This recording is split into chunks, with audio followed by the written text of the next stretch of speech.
Good morning, dear students. I am Arvind Dobriyal, and you all are welcome to the e-learning portal of Cambridge International School, Daswa. Dear students, as you know that we are reading the main textbook, that is First Flight. So the chapter that we will discuss today is The Sermon at Banaras, written by Betty Renshaw. Before starting today's chapter, let's have a quick recap of the poem, The Ball Poem, written by John Berryman, that we have read in our previous video. The Ball Poem is about losing something which we love and then learning to grow up.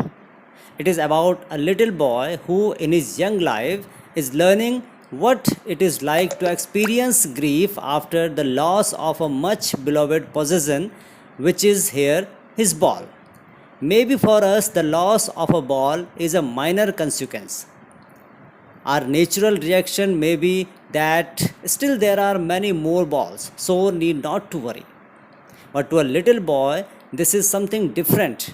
One can get another ball with a very less amount of money, but money is external, as it cannot buy back the love and hence cannot replace the things that we love. In this poem, the boy's ball is personified with his young days and which were happy and innocent. People may take balls just as they will take away our innocence and force us to grow up soon. And once we lose our innocence, we cannot get it back. But despite all of these, we have to learn to stand up. Obviously, we need to be strong and get on with our life, irrespective of the sadness inside. This is the only way we will survive. Therefore, we have to learn to accept and let go. The poet has made the use of imagery while telling how the ball personifies the spirit of the boy's childish innocence. We may visualize how the spirit of the little boy, like the ball, is sinking into the dark waters of the harbor. And as it drifts further away, the little boy will learn to grow up. Thus, the reader may interpret this poem literally and metaphorically both. If literally, then it is a soulful picture of little boys growing up and learning to deal with the loss of the first in their possession. If metaphorically, then it is a story of mankind learning to deal with the loss of their loved things or people. This poem successfully describes how we may feel to lose something that we love and grow up eventually without it. After the quick recap of the poem, The Ball Poem, let's move further and read the chapter, The Sermon at Banaras. First of all, objectives of the chapter: to enable the students have a spiritual outlook, to enable them express themselves in grammatically correct language, to sensitize the students to the fact that death is the ultimate truth of life, to help them know that nothing is permanent and everything is subject to decay, and the grieving on the death of a relative brings nothing except pain. This story is about a moral lesson that Gautam Buddha gave to a grief-stricken woman. Buddha was very sensitive towards the suffering. Gautam Buddha was born to a North Indian royal family as a prince and was named Siddharth Gautam. When he was 12 years old, he was sent to a far-away place to study Hindu sacred scriptures, and upon returning after 4 years, he got married to a princess. Soon they had a son and they continued to live the royal life for about 10 years. The royals were shielded from all the unpleasant experiences of the world until one day, on his way to hunt, The prince met a sick man, an aged man, a funeral procession, and a monk begging for alms. These experiences acted as eye opener for him, and thus he left all the royalty behind to seek a higher sense of spiritual knowledge. After getting enlightenment, he began to preach. He gave his first sermon in the city of Banaras. There was a lady named Kisa Gautami whose son had died. Suffering from unending pain, she went from house to house looking for a medicine to bring her son back to life. People started thinking that the lady had lost her senses. One day she met a man who directed her towards Lord Buddha, who could possibly have a solution for her problem. Gautam Buddha asked her to look for mustard seeds, and the seeds must be procured from a house that had seen no death. Kisa Gautami once again went on a search from house to house, but to her dismay, she could not find mustard seed from a house that would fulfill Buddha's condition. Disheartened, she sat on the edge of the road and realized how selfish she had been. She became conscious to the fact that men were mortal and no one could escape the cycle of life. This was exactly that Buddha wanted her to understand. According to Lord Buddha, feelings of grief and sorrow only increases man's pain and suffering. Therefore, a wise person fully aware about nature's functioning must not grieve at something bound to happen, and only then we can be happy and blessed. Now, the explanation of paragraph first. Gautam Buddha was born to a North Indian royal family as a prince and was named Siddharth Gautam. He was sent to a far away place when he was 12 years old to study Hindu sacred scriptures, and upon returning after 4 years, he got married to a princess. Soon they both had a son, and they continued to live the royal life for about 10 years.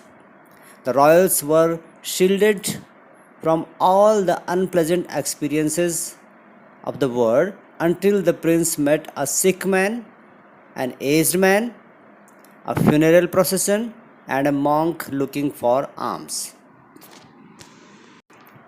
These experiences acted as an eye openers for him, and thus he felt all the royalty behind to seek a higher sense of spiritual knowledge.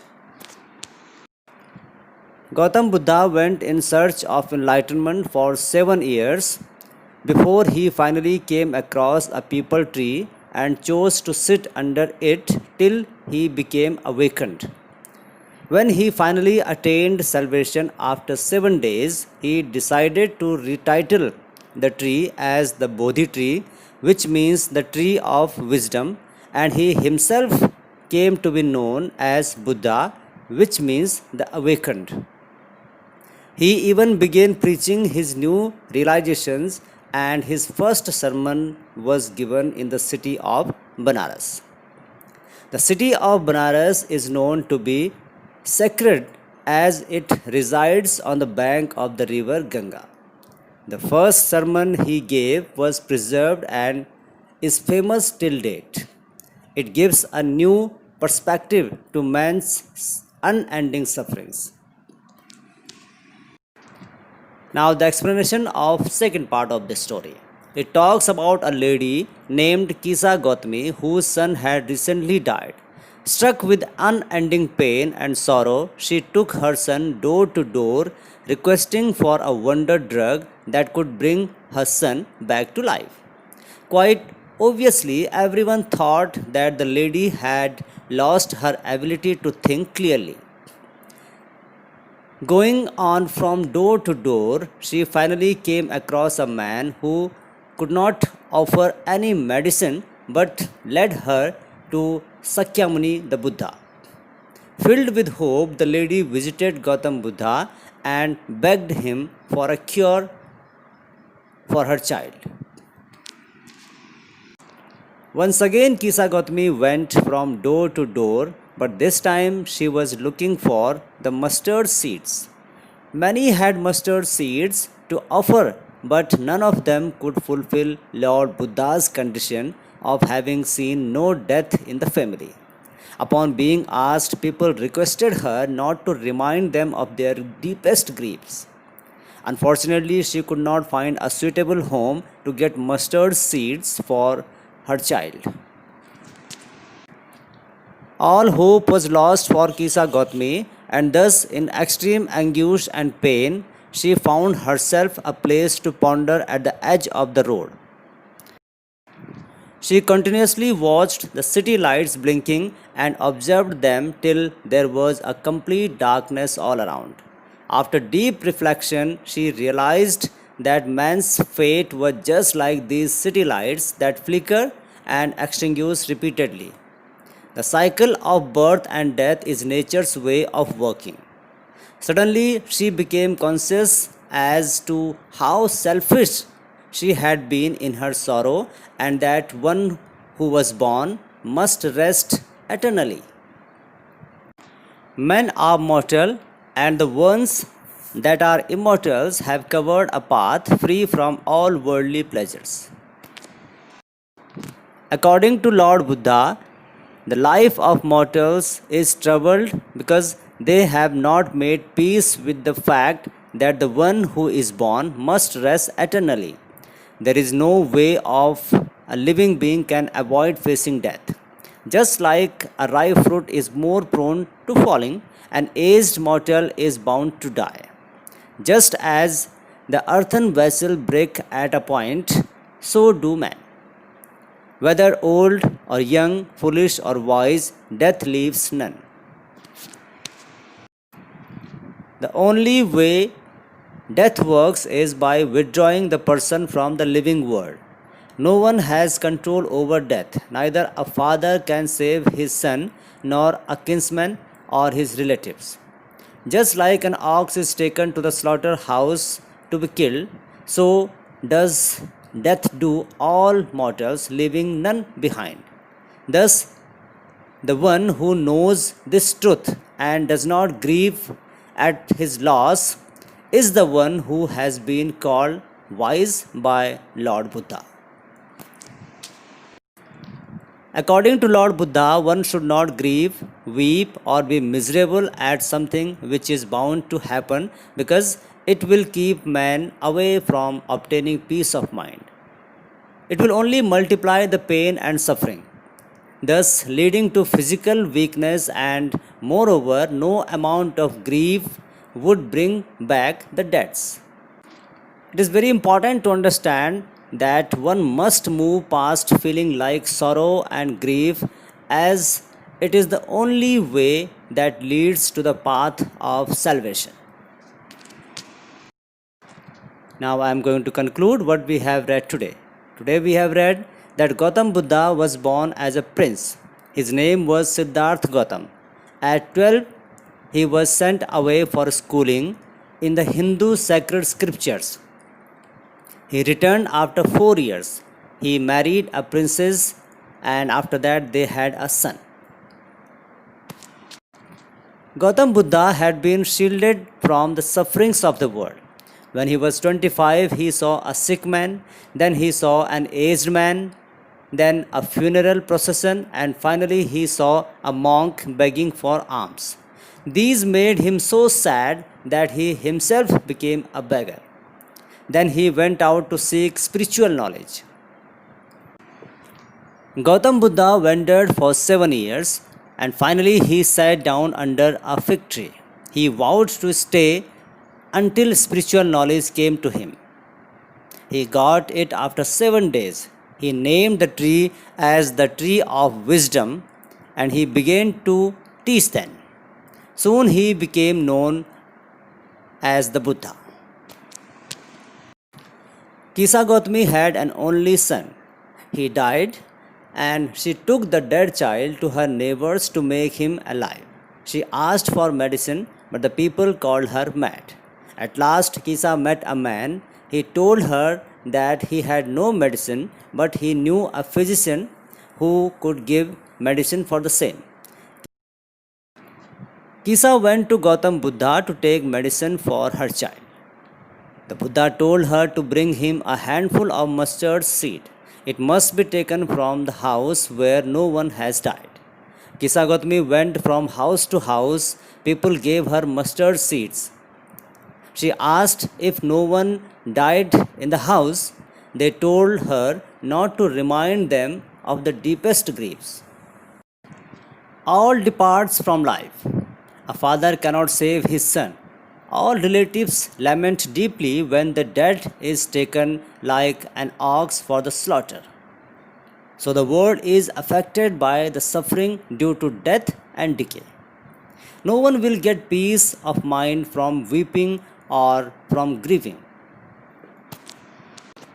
On the basis of your understanding the chapter, there are some questions for you. I hope you will do all these questions by yourself only. So till the next class we meet, take care of yourself and keep learning. Thank you.